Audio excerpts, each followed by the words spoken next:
नमस्कार। एक बार फिर से बहुत बहुत स्वागत है आप सभी का परीक्षा वर्ल्ड के इस यूट्यूब चैनल में। दोस्तों, आज हम एक और मोस्ट इम्पॉर्टेंट टॉपिक डिस्कस करेंगे सामान्य हिंदी का। इस टॉपिक का नाम है वाक्यांशों के लिए एक शब्द। इसके साथ ही आज जो सिलेबस है आपका सामान्य हिंदी का ख़त्म हो जाएगा और यह लास्ट टॉपिक है आपके सामान्य हिंदी के सिलेबस का, वाक्यांशों के लिए एक शब्द। तो आज से जो है सामान्य हिंदी का जो सिलेबस है आपका पूरी तरह से ख़त्म हो जाएगा। लगभग 5 नंबर की जो सामान्य हिंदी आपकी पीटी के एग्जाम में पूछी जाएगी उसको हमने कंप्लीट करवा दिया है। तो प्लेलिस्ट भी हमने बनाई हुई है सामान्य हिंदी की, तो उस प्लेलिस्ट के माध्यम से आप सभी वीडियो को देख सकते हैं सामान्य हिंदी की। इसके साथ हम जो प्रैक्टिस सेट चलवा रहे हैं वह डेली चलता रहेगा। सामान्य हिंदी का प्रैक्टिस सेट तो वह कंटिन्यू रहेगा, लेकिन जो सिलेबस में आपके मेंशन थे जो जो टॉपिक उसको हमने कंप्लीट करवा दिया है। तो सिंपली आप प्लेलिस्ट में जाके सभी टॉपिक को देख सकते हैं। तो चलिए आज की वीडियो को शुरू करते हैं। आज का जो टॉपिक है उसको कंप्लीट कर लेते हैं। तो एक तरफ आपको वाक्यांश दिए गए हैं और उनके लिए जो एक शब्द प्रयोग में लाए जाते हैं वह दिए गए हैं, तो आइए उनको देख लेते हैं। तो पहला वाक्यांश आपका है जिसके समान कोई द्वितीय न हो। काफ़ी इंपॉर्टेंट है। तो जिसके समान कोई द्वितीय नहीं है उसके लिए हम एक शब्द इस्तेमाल में लाते हैं अद्वितीय। इसके बाद अगला है जिसके हृदय में दया नहीं है उसके लिए एक शब्द इस्तेमाल में लाया था निर्दय। तो इसे आप याद रखिएगा, जिसके हृदय में दया नहीं होती है उसके लिए एक शब्द इस्तेमाल में लाया जाता है निर्दय। तो इसे आप याद रखिएगा। और तथा एक शब्द और होता है निर्मम भी। तो निर्मम का प्रयोग अलग किया जाता है। निर्मम का प्रयोग हम कब करते हैं? तो जिसके हृदय में ममता नहीं होती, आप याद रखिएगा, जिसके हृदय में ममता नहीं होती है उसके लिए हम निर्मम शब्द का इस्तेमाल करते हैं। तो दोनों में आपको कन्फ्यूजन नहीं रखना है। जिसके हृदय में ममता ना हो उसके लिए हम निर्मम शब्द का इस्तेमाल करते हैं, और जिसके हृदय में दया नहीं है उसके लिए हम निर्दय शब्द का इस्तेमाल करते हैं। तो दोनों अलग अलग हैं, दोनों में आपको कन्फ्यूज नहीं होना है। अगला है जिसकी ग्रीवा सुंदर हो। तो जिसकी ग्रीवा सुंदर उसके लिए हम एक शब्द इस्तेमाल में लाते हैं सुग्रीव।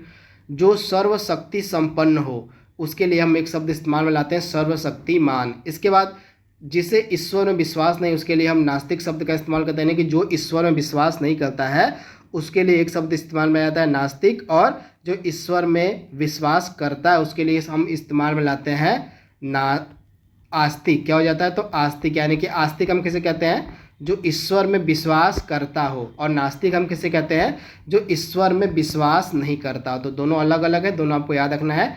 जो ईश्वर में विश्वास नहीं करता उसको हम नास्तिक कहते हैं, और जो ईश्वर में विश्वास करता है उसको हम आस्तिक कहते हैं। तो दोनों इंपॉर्टेंट है, दोनों ही आपको याद रखना है। इसके बाद अगला है जिसका जन्म पीछे हुआ हो उसके लिए हम एक शब्द इस्तेमाल में लाते हैं अनुज। आप याद देखिएगा, जिसका जन्म पीछे हुआ हो उसका लिए हम एक शब्द इस्तेमाल में लाते हैं अनुज, यानी कि छोटा। जिसका जन्म पीछे होता है यानी कि उसको हम छोटा या अनुज कहते हैं, आप ध्यान दीजिएगा। उसके बाद जिसका जन्म आगे हुआ हो यानी कि जो पहले जन्म ले चुका हो उसके लिए हम शब्द इस्तेमाल में लाते हैं अग्रज। तो इसे आप याद देखिएगा, जिसका जन्म पहले हो चुका हो उसके लिए हम अग्रज शब्द का इस्तेमाल करते हैं। इसके बाद जिसका पति मर गया, मतलब जिसका पति जीवित हो उसके हम कहते हैं सधवा, यानी कि वह स्त्री जिसका पति अभी जीवित हो उसके लिए हम इस्तेमाल में लाते हैं शब्द सधवा। तो इसे आप याद देखिएगा, वेरी वेरी इंपॉर्टेंट। वह स्त्री जिसका पति जीवित है उसको साथ उसके लिए हम सधवा शब्द का इस्तेमाल करते हैं, और वह स्त्री जिसका पति मर गया हो उसके लिए हम विधवा शब्द का इस्तेमाल करते हैं। तो दोनों आपको याद रखना है, जिसका पति मर गया उसे हम विधवा कहते हैं, और जिसका पति जीवित हो उसे हम सधवा कहते हैं। इसके बाद जो क्षमा पाने लायक हो उसको हम कहते हैं क्षम्य। क्या कहते हैं? तो जो क्षमा पाने लायक हो उसको हम क्षम्य कहते हैं। इसके बाद अगला है और प्रवास करने वाले, जो विदेशों में जाकर बस जाते हैं उनको हम कहते हैं प्रवासी, यानी कि जो विदेशों की तरफ प्रवास करते हैं विदेश में उसको हम प्रवासी कहते हैं। इसे आप याद रखिएगा, प्रवास करने वाले विदेश में उनको हम प्रवासी कहते हैं। उसके बाद साहित्य रचना या साहित्य सेवा से संबंधित व्यक्ति को हम साहित्य सेवा या साहित्य रचना जिसका संबंध होता है उसको हम साहित्यिक कहते हैं। इसे आप ध्यान दीजिएगा, जिसका संबंध साहित्य रचना या साहित्यिक सेवा से होता है उसको हम कहते हैं साहित्यिक। इसके बाद स्वेद से उत्पन्न होने वाले को हम कहते हैं स्वेदज। तो इसे आप याद रखिएगा, जो स्वेद से उत्पन्न होता है उसको हम स्वेदज कहते हैं।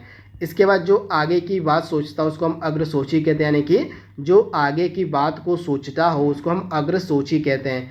जो भूगर्भ यानी कि पृथ्वी के भीतर का हाल जानता हो उसको हम भूगर्भवेत्ता कहते हैं, यानी कि जो पृथ्वी के भीतर का हाल जानता हो उसको हम भूगर्भवेत्ता कहते हैं। इसके बाद जो सब में व्याप्त हो उसको हम सर्वव्यापी कहते हैं। और जो आमिष मांस नहीं खाता उसको हम निरामिष कहते हैं, यानी कि जो मांस नहीं खाता उसको हम निरामिष कहते हैं।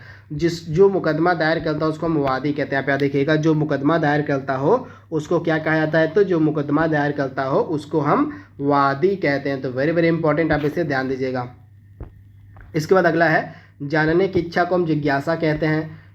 जिसके हृदय में ममता नहीं, तो मैंने आपको बताया जिसके हृदय में ममता नहीं होती उसको हम निर्मम कहते हैं, और जिसके हृदय में दया नहीं होती उसको हम निर्दय कहते हैं। दोनों मैंने आपको बताया था। इसके बाद जो हमेशा रहने वाला ना हो, तो उसके लिए हम जो हमेशा रहने वाला ना हो उसके लिए हम जो है अस्थाई का इस्तेमाल करेंगे। तो यहाँ पे अस्थाई होगा, क्या होगा, तो जो हमेशा रहने वाला ना हो उसके लिए हम अस्थाई का इस्तेमाल करते हैं। इसका तो अस्थाई का इस्तेमाल करते हैं। इसके अलावा जिसकी ग्रीवा सुंदर उसको हम सुग्रीव कहते हैं। आप याद देखिएगा, जिसकी ग्रीवा सुंदर उसको हम सुग्रीव कहते हैं। जो मांस नहीं खाता उसको हम निरामिष कहते हैं। जिसकी मृत्यु समीप हो उसको हम मृतपाय या आसन्न मृत्यु कहते हैं। आप याद देखिए, जिसकी मृत्यु और समीप हो उसको हम मृतपाय या आसन्न मृत्यु कहते हैं। इसके बाद जिसकी कोई सीमा न उसको हम असीम कहते हैं। जिसकी कोई सीमा न उसको हम असीम कहते हैं। जो सब कुछ जानता हो उसको हम सर्वज्ञ कहते हैं। आप याद देखिएगा, जो सब कुछ जानता हो उसको हम सर्वज्ञ कहते हैं। और जो बहुत कम जानता हो, जो अल्प जानता हो उसको हम अल्पज्ञ कहते हैं। इसे आप याद देखिएगा, जो अल्प यानी कि कम जानता हो उसको हम अल्पज्ञ कहते हैं। तो इसे आप याद देखिएगा, वेरी वेरी इंपॉर्टेंट। जो सब कुछ जानता हो, सब कुछ जो जानता हो उसको हम सर्वज्ञ कहते हैं, और जो अल्प यानी कि कम जानता हो उसको हम अल्पज्ञ कहते हैं। तो वेरी वेरी इंपॉर्टेंट। और जो कुछ नहीं जानता हो उसको हम अज्ञ कहते हैं। क्या कहते हैं, तो जो कुछ नहीं जानता हो उसको हम अज्ञ कहते हैं। तो तीनों आप याद रखिएगा। इसके बाद अगला हो, जिसका कोई शत्रु न जन्मा उसको हम अजात शत्रु कहते हैं। और जो किए गए उपकार को न माने तो उसको हम कृतघ्न कहते हैं। क्या कहते हैं, तो जो किए गए उपकार को नहीं मानता उसको हम कृतघ्न कहते हैं। कृतघ्न ऐसे लिखा था आपका, कृतघ्न। तो कृतघ्न कहते हैं जो किए गए उपकार को न मानता हो। उसके बाद कठिनाई से समझने को हम कहते हैं दुर्बोध कहते हैं। विदेश में वास करने वाले को हम प्रवासी कहते हैं। जो विदेश में वास करता है उसको हम प्रवासी कहते हैं। जिस पर अनुग्रह किया गया उसको हम अनुग्रहित कहते हैं। गुरु के साथ या समीप रहने वाले छात्र को हम अंतेवासी कहते हैं। क्या कहते हैं, तो जो छात्र गुरु के समीप रहता है उसको हम अंतेवासी कहते हैं। तो इसे आप ध्यान दीजिएगा, वेरी वेरी इंपॉर्टेंट। तो अंतेवासी हो जाएगा, जो गुरु के साथ या समीप रहने वाले छात्र तो उनको अंतेवासी कहते हैं। जो कुछ न जानता उसके लिए अनभिज्ञ या अज्ञ शब्द का इस्तेमाल किया जाता है। मैंने आपको बताया था, जो कुछ नहीं जानता उसको हम अज्ञ या अनभिज्ञ कहते हैं। इसके बाद अगला है, जिसका निवारण न हो सके उसको हम अनिर्णित कहते हैं। आप इसे आप ध्यान दें, जिसका निवारण न हो सके उसके लिए एक शब्द इस्तेमाल में लाया जाता है, अनिर्णित। इसके बाद जो अवश्य होने वाला हो उसको हम कहते हैं अवश्याम्भी। क्या कहते हैं, जो अवश्य होने वाला हो उसको हम कहते हैं अवश्याम्भी। क्या हो जाएगा, अवश्याम्भी। तो इसे आप याद देखिएगा, वेरी वेरी इंपॉर्टेंट। यहाँ पे ऐसे नहीं लिखाएगा, ये इस प्रकार लिखाएगा अवश्य। तो ये अवश्य हो गया, यहाँ पे भावी क्या हो जाएगा, तो अवश्यम भावी हो जाएगा इस प्रकार से, जो अवश्य होने वाला हो। तो इसे आप याद रखिएगा, वेरी वेरी इंपॉर्टेंट। इसके बाद जो विधि या कानून के विरुद्ध उसको हम अवैध कहते हैं। जो शोक करने योग्य न उसको हम अशोक्य कहते हैं। उसके बाद जिस पर आक्रमण हो उसको हम आक्रांत कहते हैं। जिस पर आक्रमण हो उसको हम क्या कहते हैं, आक्रांत कहते हैं। इसके बाद जिस पर चिन्ह लगाया गया उसको हम चिन्हित कहते हैं।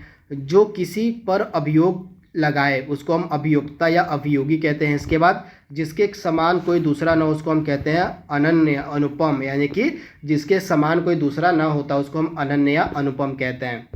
इसके बाद अगला आपका है, जिसका कोई अर्थ न उसको हम व्यर्थ या अर्थहीन कहते हैं। जो लिखना पढ़ना जानता उसको हम साक्षर कहते हैं, और जो लिखना पढ़ना न जानता उसको हम निरक्षर कहते हैं। जो उपकार को मानता हो किए गए उसको हम कृतज्ञ कहते हैं, और जो नहीं मानता उसको हम कृतघ्न कहते हैं।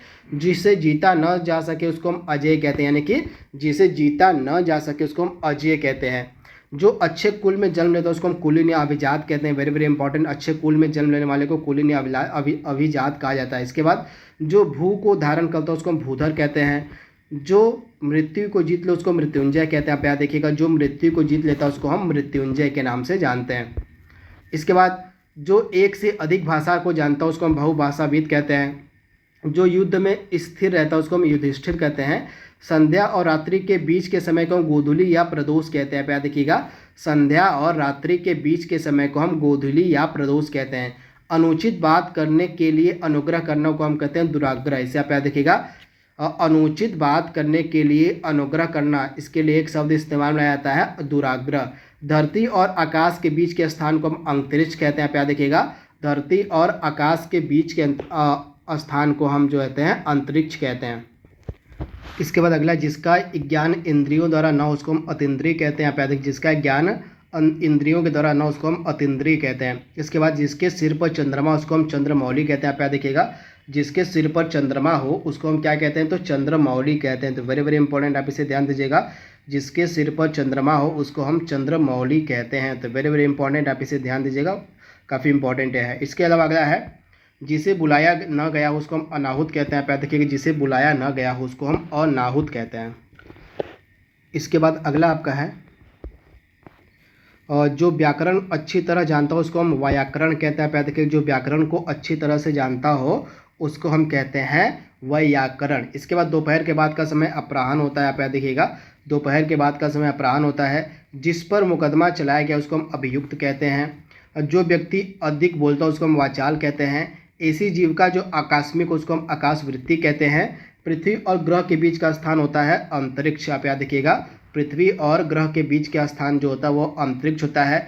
ज्ञान नेत्र से देखने वाला अंधा व्यक्ति उसको हम कहते हैं जो है दिव्य चक्षु। आप याद रखिएगा, जो व्यक्ति ज्ञान नेत्र से देखता हो, जो वह अंधा व्यक्ति जो ज्ञान नेत्र से देखता हो उसको हम दिव्य चक्षु कहते हैं। इसके बाद, जिसे शब्दों में नहीं कहा जा सके उसको हम अकथनीय कहते हैं। आप याद रखिएगा, जिसे शब्दों में नहीं कहा जा सके उसको हम अकथनीय कहते हैं। जिसे आप ध्यान दीजिएगा।